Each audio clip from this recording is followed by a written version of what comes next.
The 1950s marked the beginning of organized senior group tours, catering to retirees seeking structured vacations.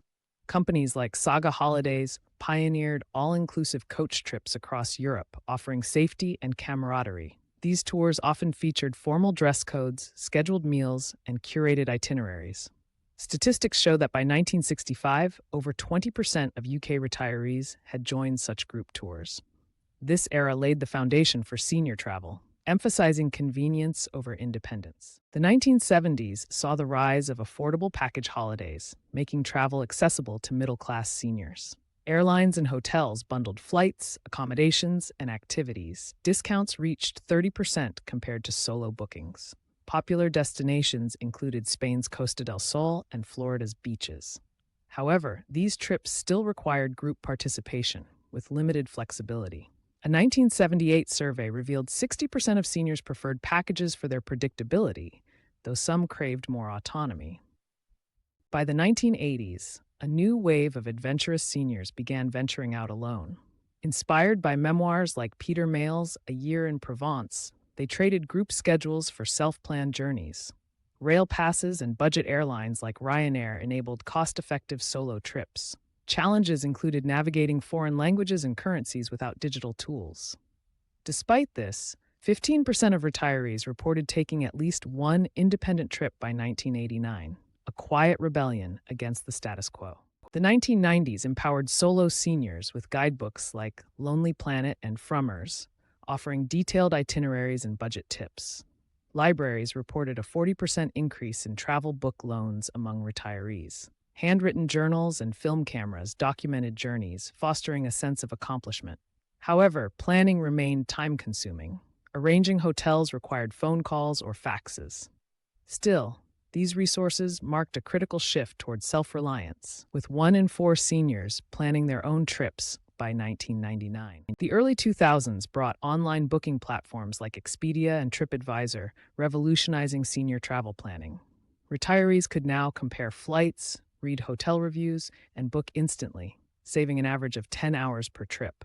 Dial-up internet limited speed, but 35% of seniors over 65 reported using these tools by 2005.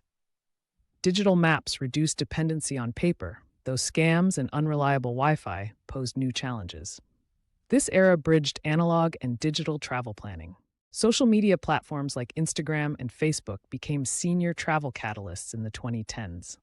Hashtags like #retiredandexploring inspired solo adventures, with 50% of seniors citing online photos as motivation. Grandparents learned to use smartphones for real-time updates. Posts from Santorini or Kyoto sparked wanderlust. However, oversharing locations raised safety concerns. By 2019, 60% of solo senior travelers use social media for tips, blending tradition with tech savviness. Mid-2010s platforms like Airbnb and Skyscanner democratized solo travel for seniors. Retirees could now book private apartments or last-minute flights at 70% off hotel rates.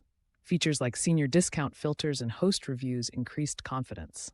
AARP reported that 45% of members preferred Airbnb for its local immersion.